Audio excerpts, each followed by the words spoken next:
The 128th Innovation Capital Group has been meeting monthly for over 32 years, with a mission of educating entrepreneurs about angel and venture capital investment and facilitating connections through formal networking.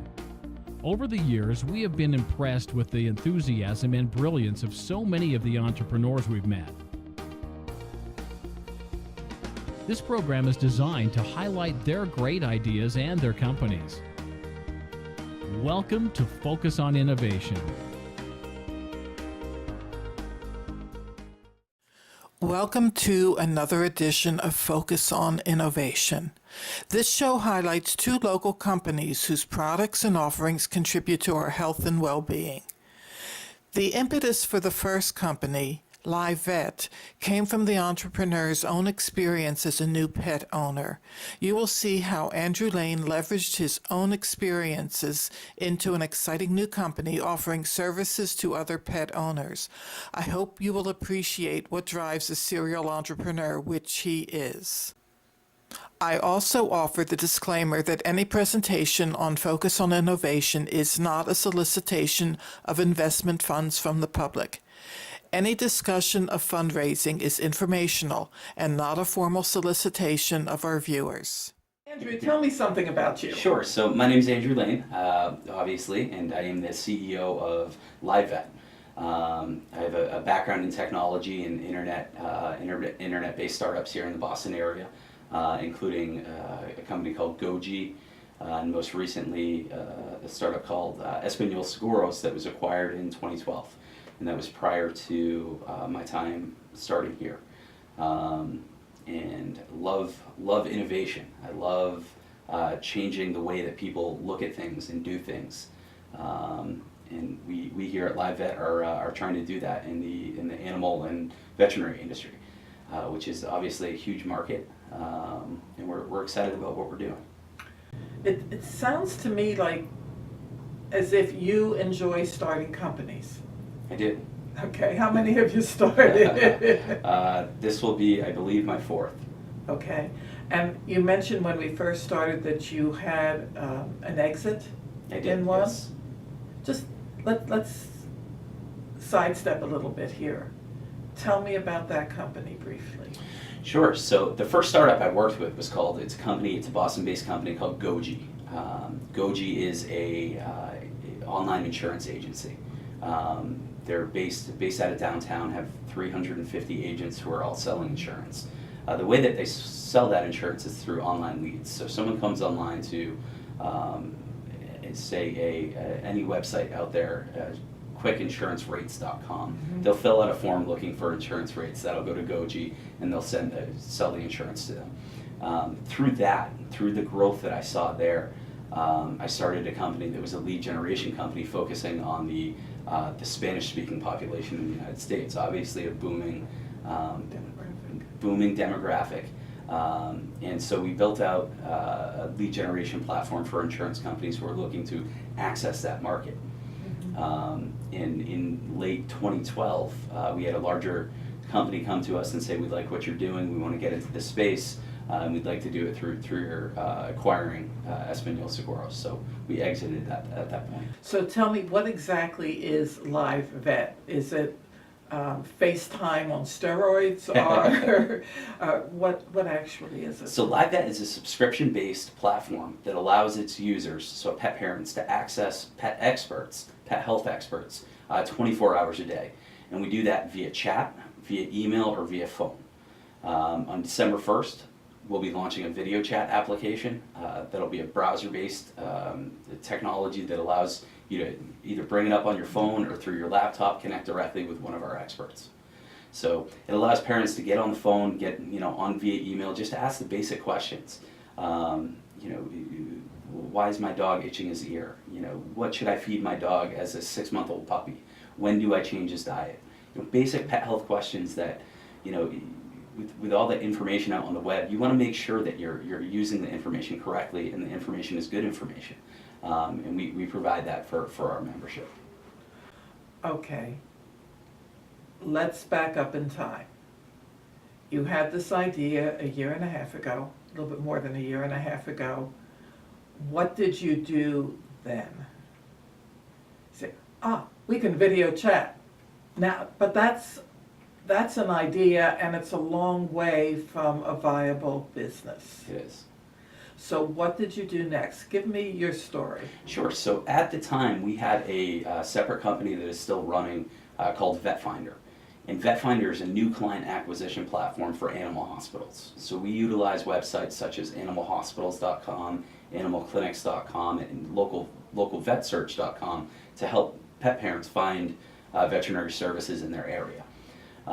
When I had this idea, when we talked about what we could do around the interaction that we had on the phone, how could we turn that into a business? We looked at VetFinder and said, you know what, let's set something up so that people can interact and we can get them into the hospitals that are on our platform. So the first step was getting basic information online about what we were doing, and we called it the Pet Health Helpline.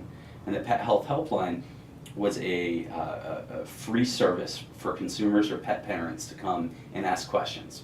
It would be a 24-hour turnaround time, and it would allow these parents to email a question into our panel of experts, and they would respond within 24 hours.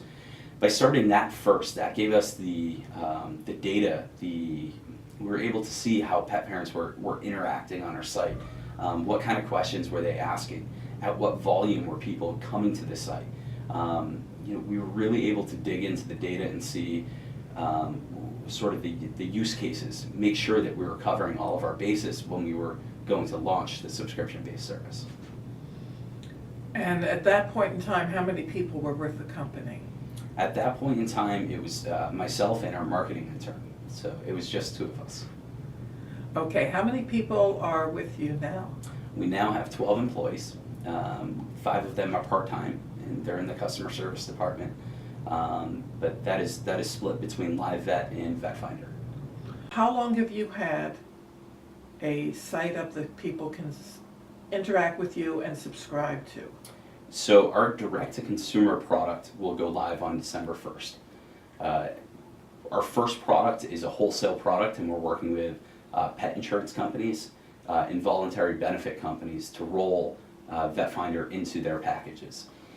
Explain that to me. So if you purchase for your Pomeranian, if you purchase a pet insurance policy, say through a company X, when you get that policy, what will come with that is a LiveVet subscription. So yes, you'll be covered for what happens when you're in the veterinarian, but before that, you can also call us and ask us questions and do some research and really validate what you're doing when you get into the clinic. So we're part of that, part of the policies. So in human healthcare, you look at a Blue Cross Blue Shield.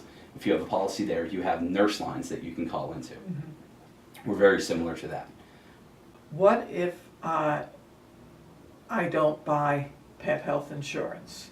Can I still access this service? You will be able to on December 1st. Okay. So we'll have a direct-to-consumer product where you can come to the website and purchase a subscription.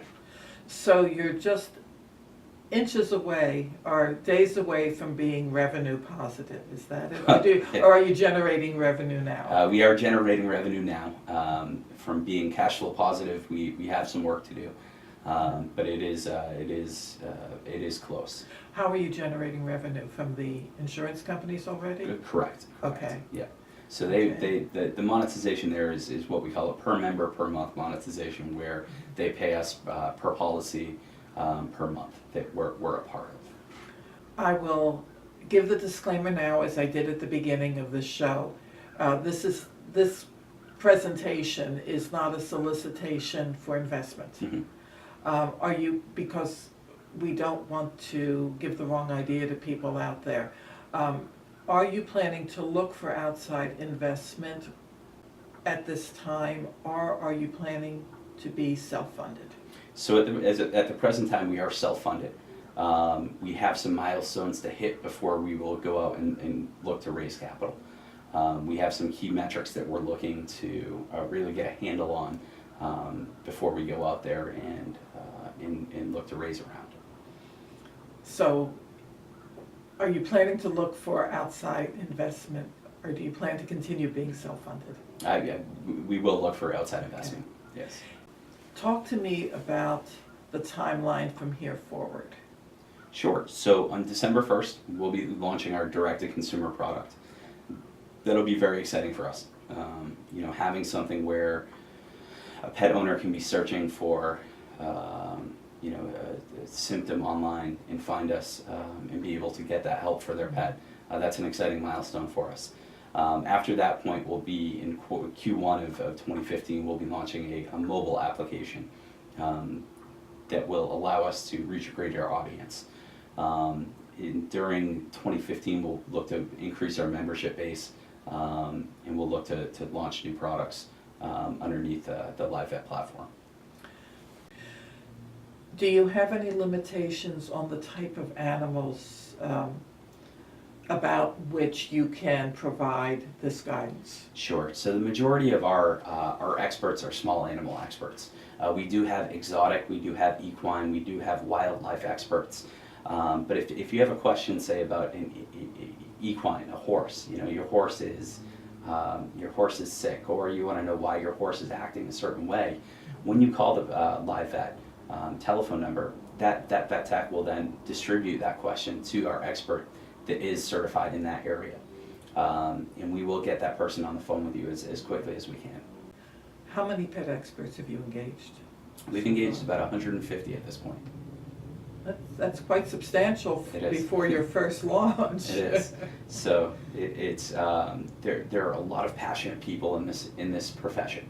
A lot of people who understand that the typical pet parent maybe doesn't need to go into the hospital every time that they have a question.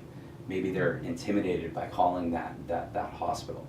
We provide them with that information, that touch, that triage that they need. Now I want you to look into the future. Give me the roadmap.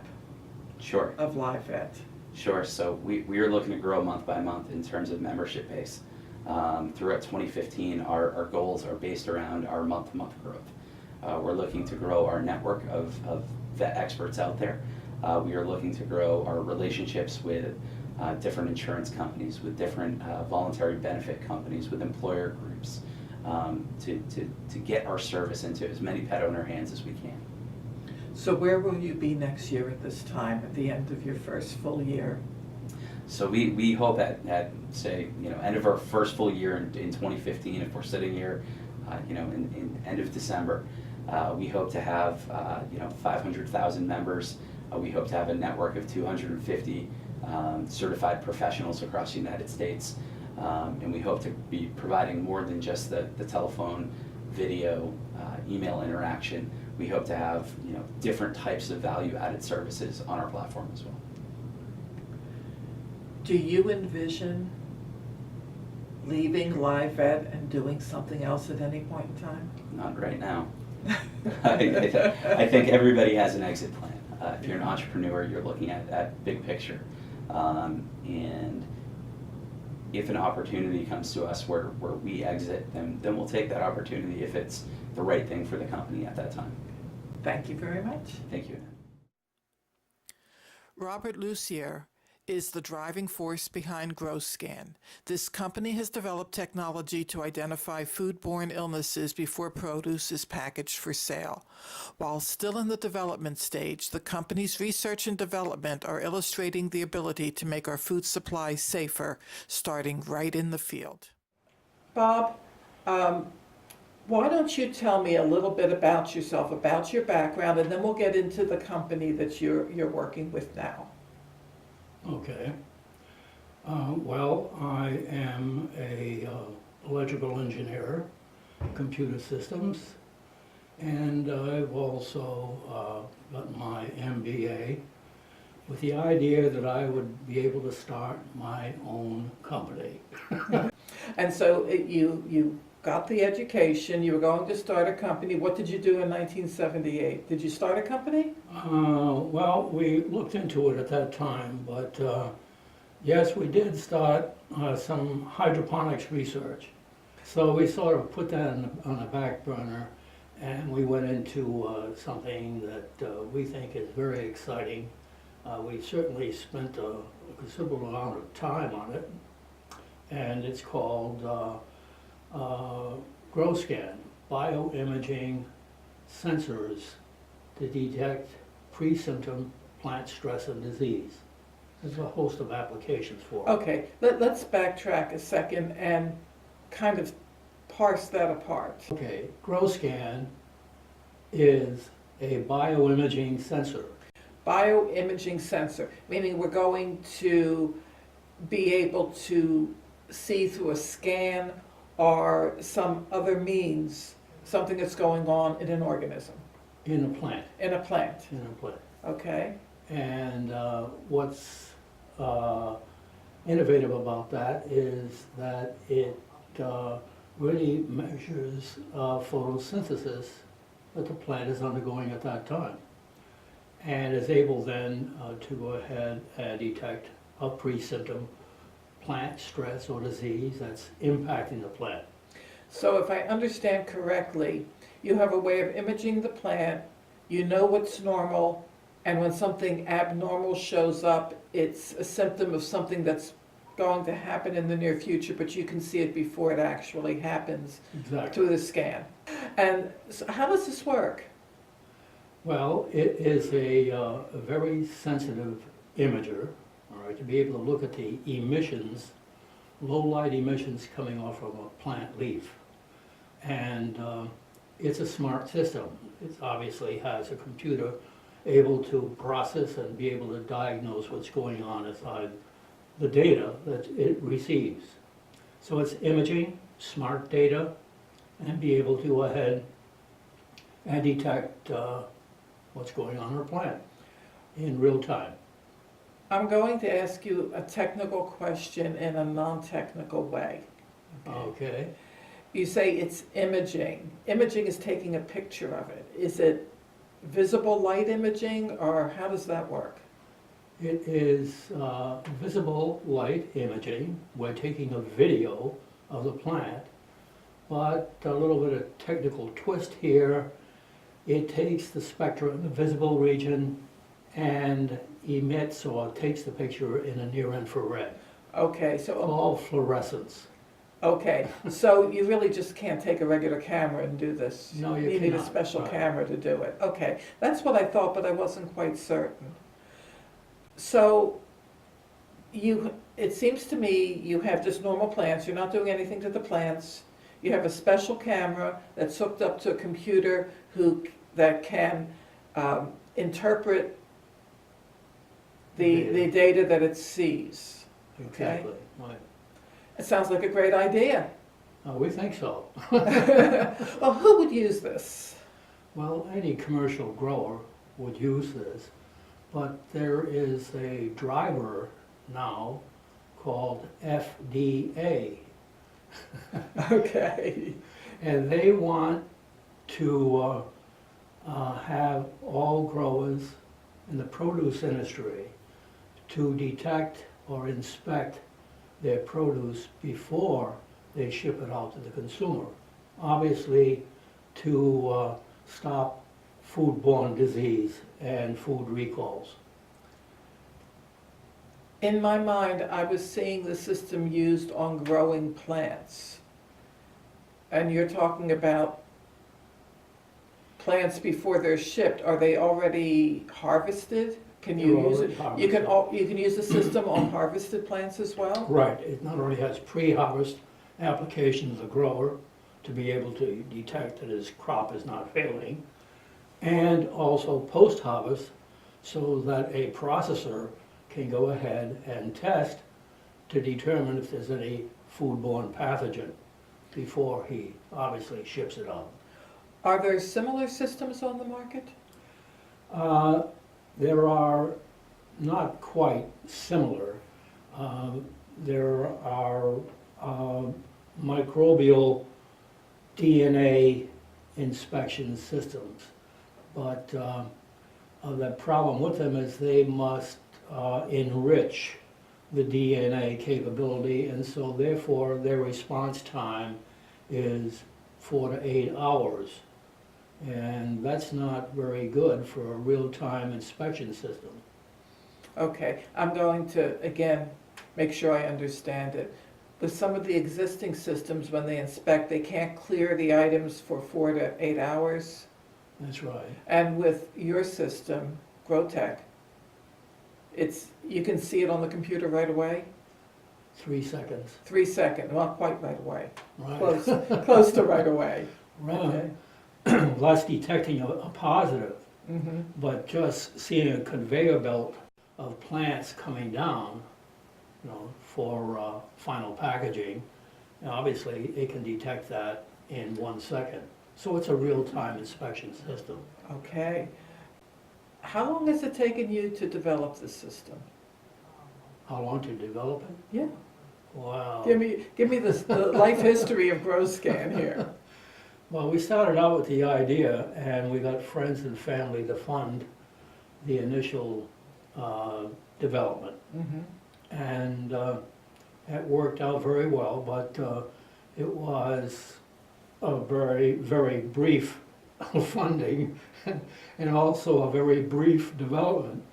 So we went ahead and then got a biotech company called Monsanto Yeah, we've heard of them. to provide some funding for contract research, and we developed the first prototype to their specification. And that started us down the path. So we did that in '98. In 2001, we got a NASA STTR, which is a research that you do with a university, and we did it with, obviously, University of Massachusetts at Amherst.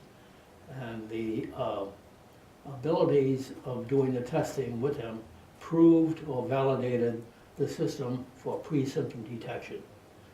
But it was still the same type of prototype we did for Monsanto, which weighed 130 pounds, stood 5.5 foot tall, and not something you could take out into the field. Well, things have miniaturized since then, I would hope. Yes, right. So we finally did that. It was a struggle to try to find additional funding because everybody would look at that beast. Yes. So we finally did that, and that opened the door for us in 2012. And as I said, at that time, the FDA Food Safety Project came about. And so we're looking on that to really accelerate what we're doing right now.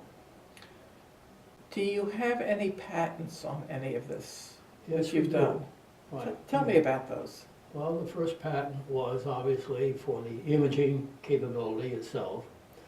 The second patent was after we did the NASA testing, and that enabled us to go ahead and look at the signatures with not only imaging, but time.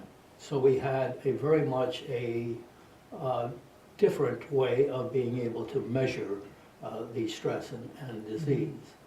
And finally, in 2012, we patented the first handheld system. So combined, we think we're ready finally to go ahead and commercialize. This seems to me like a fairly expensive project to get off the ground. And will you at some point in time be looking for outside investment? Yes, well, we're pretty near that point in time right now. We have developed the first handheld prototype, but it is a prototype. And we do have now to add some improvements. We built that inside a flashlight, so it does need some improvement. Yeah. And that's the first order of business. The second would be a little bit more improvement in the data collection. It's computerized, and so we're looking to embed software in the final enclosure that we choose. So that's the necessary item. We're also looking for strategic partners. We're here in the right coast, Yes. and all the lettuce growing is on the left coast.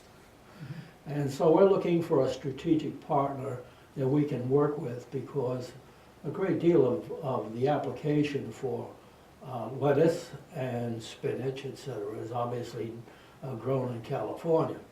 But things are moving slightly out to the east now, particularly with the very damaging drought that was in California.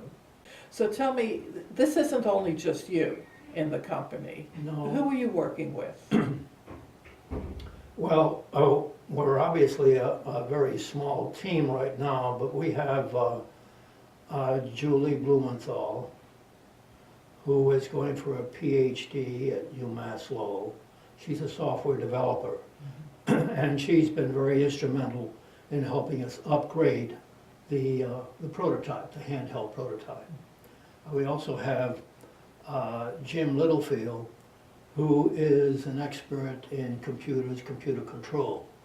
So that's our team right now. But in addition, we have worked with Collaborators at University of Massachusetts in Amherst. And we have Dr. Rob Wick, who's a pathologist, and Dr. Lyle Craker, who's a plant physiologist, who certainly are great advisors for us in order to be able to even bring us to this particular point. What question have I forgotten to ask you? What else would you like to tell me?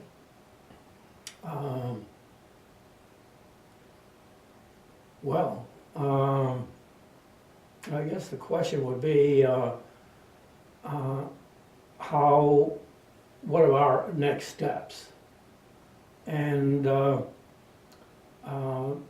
to do that,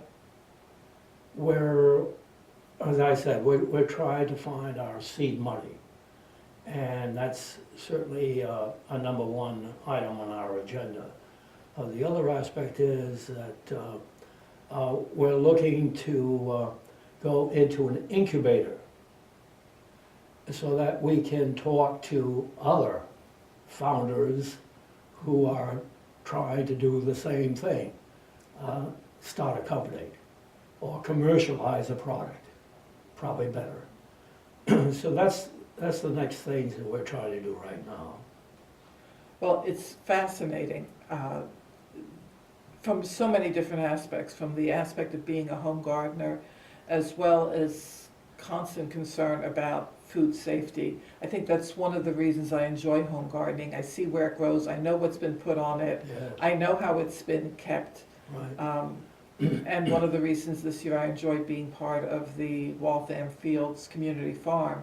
Again, we know where it's grown, how it's grown, and that it's safe. And it would be wonderful to have that type of assurance whenever I pick up a bag of greens at the grocery store. Yeah, I should like that too, wouldn't you? Absolutely. Right. Bob, thank you so very much. I appreciate your time. Of course, I always wish you the best of luck. It's a great product, and I'm sure that our viewers have learned a lot about it. Thank you. Oh, thank you for inviting me. Thank you, Annette. You're welcome.